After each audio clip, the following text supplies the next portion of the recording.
As igrejas evangélicas Assembleias de Deus é um conjunto de denominações pentecostais no Brasil, dividida principalmente em duas grandes convenções. E mesmo ela tendo diversas doutrinas semelhantes a outras igrejas, algumas de suas doutrinas, práticas e costumes são questionados por outras denominações por serem muito polêmicas e incomuns. Então fica nesse vídeo até o fim, porque aqui você vai entender várias das principais doutrinas dessa igreja e os prós e contras de cada uma delas. Lembrando que caso você faça parte dessa denominação e queira comentar defendendo e ou explicando alguma dessas doutrinas, suas contribuições são muito bem-vindas. E se você está cansado de ler a Bíblia e não conseguir entender o que o texto está falando, mas quer aprender a interpretar com facilidade qualquer texto da palavra, eu te sugiro o curso Interpretação Bíblica, Gênesis a Apocalipse. O link para adquirir está aqui na descrição. A Assembleia de Deus é a maior rede de igrejas evangélicas do país. A cada 4 igrejas evangélicas abertas na última década, uma carrega a Assembleia de Deus no nome. Mas diferente de outras igrejas, não há uma cúpula decidindo estrategicamente onde se vai abrir cada igreja. As Assembleias de Deus vão se multiplicando sem uma estratégia central.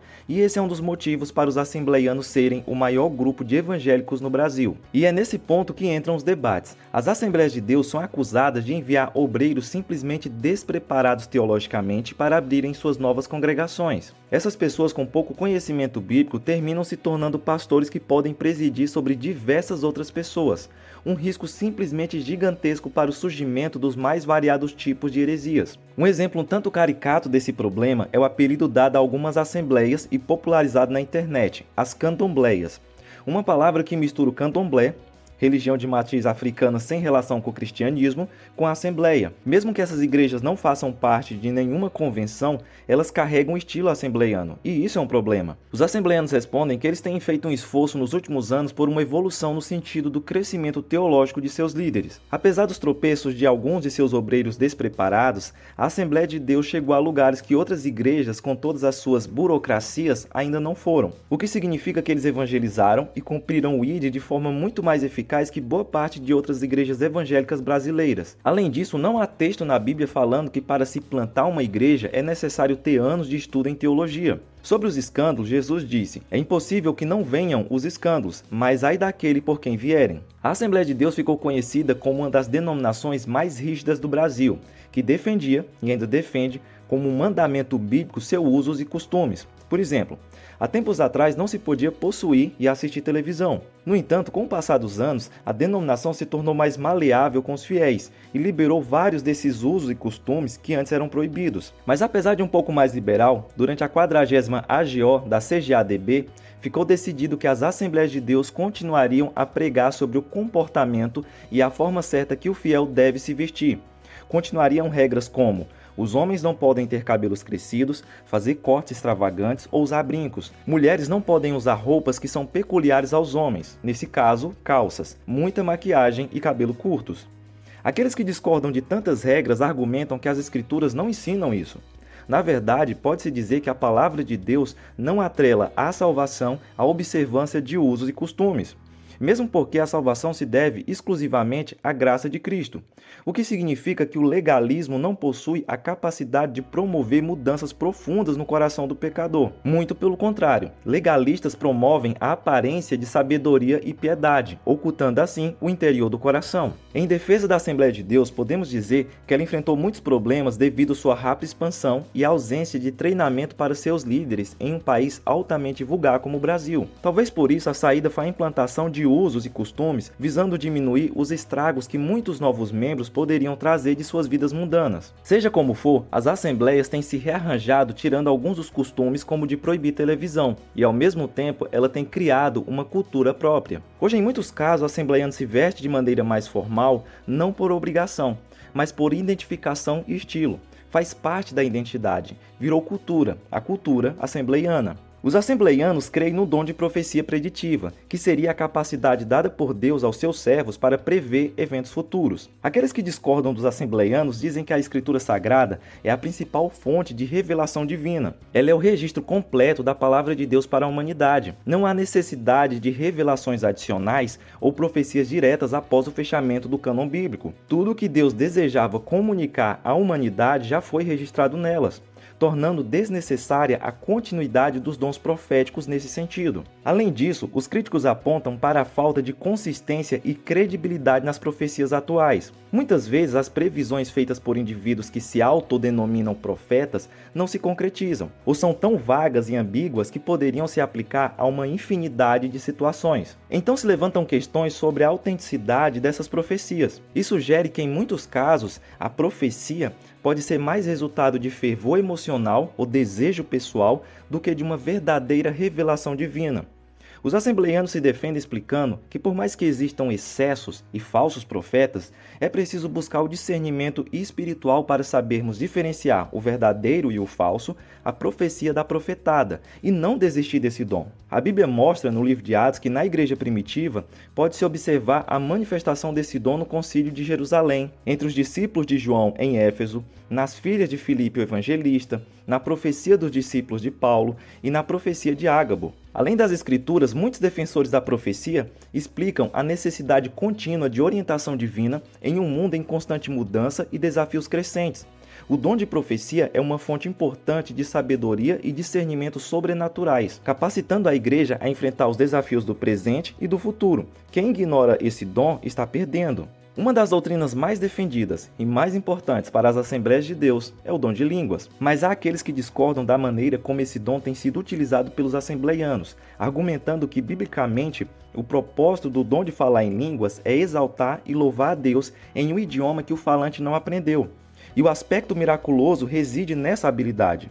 Isso não inclui falar a língua dos anjos. Eles explicam que quando em 1 Coríntios 13:1 Paulo escreve sobre falar a língua dos anjos, ele usa uma hipérbole para enfatizar a importância do amor em contraste com a habilidade de falar em línguas. Ele não está afirmando que alguém pode literalmente falar a língua dos anjos. Para eles, se o dom de língua pentecostal fosse correto, deveria seguir regras específicas, como descrita em 1 Coríntios 14, que inclui um limite de 2 ou 3 falantes e em sequência, e a presença de um intérprete. E eles argumentam que, em muitos casos, isso não acontece nas igrejas assembleianas, sendo, na verdade, realizados grandes espetáculos para horror e escândalo dos incrédulos. Os assembleianos respondem com 1 Coríntios 14, 39 e 40, concluindo, caros irmãos, aperfeiçoai com zelo o dom de profetizar, e não proibais o falar em línguas, porém que tudo seja realizado com decência e ordem.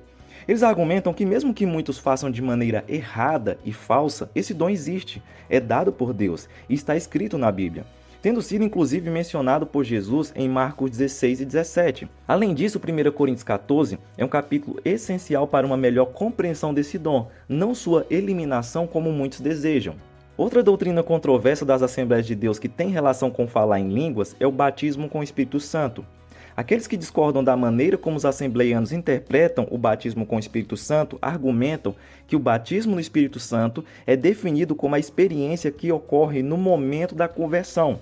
Quando o pecador se arrepende de seus pecados e crê em Jesus como Senhor e Salvador, isso resulta na introdução do indivíduo no corpo de Cristo. Esse acontecimento é o que é chamado de batismo com o Espírito Santo. Mas a dificuldade de compreender essa visão vem dos relatos do livro de Atos, que descrevem pessoas que já eram convertidas e crentes, mas só depois receberam o Espírito Santo e falaram em línguas, como o caso dos discípulos, de Cornélio e os discípulos de João Batista.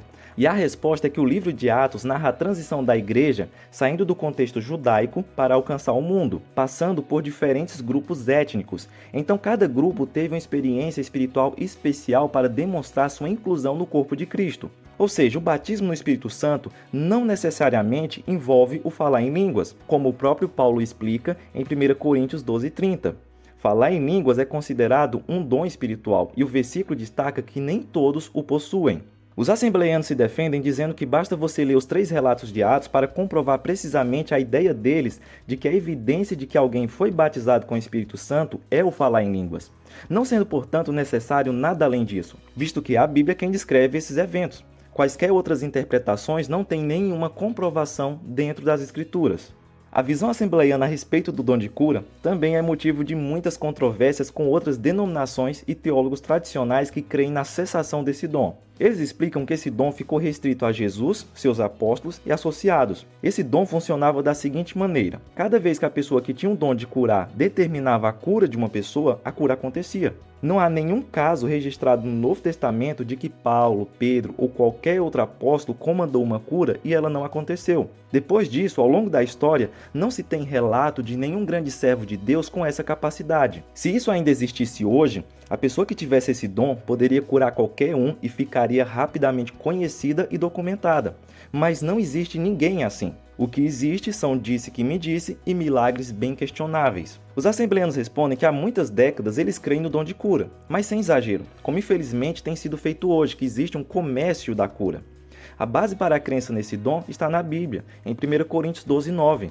Aqui não se diz que esse dom só foi dado a Jesus e aos apóstolos. Além da base bíblica, muitos membros da Assembleia de Deus testemunham experiências com o dom de cura. Essas experiências pessoais reforçam a fé na eficácia desse dom e na disposição de Deus para intervir nos assuntos humanos. Eles explicam também que muitos não recebem a cura porque Deus não quer que todos sejam curados.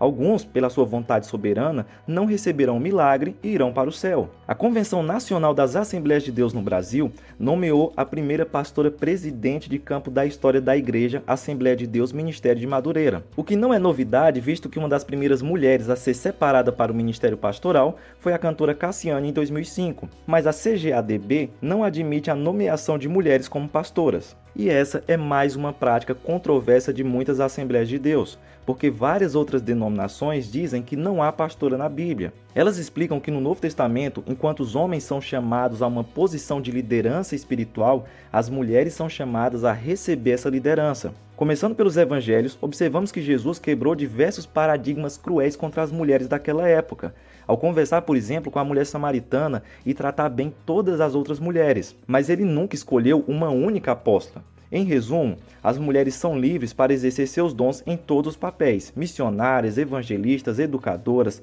trabalhadoras civis nos mais variados cargos e funções. Desde o início da igreja, as mulheres têm um papel relevante e Jesus sempre as tratou como muito importantes em uma sociedade em que elas não tinham muito valor. Mas o papel de pastor, Deus reservou ao homem, sacerdócio no Antigo Testamento e mestre e autoridade no Novo Testamento, ou seja, presbítero, pastor, bispo, reverendo só podem ser homens. O bispo Manuel Ferreira da Assembleia de Deus explicou que a mulher não foi chamada só para cozinhar.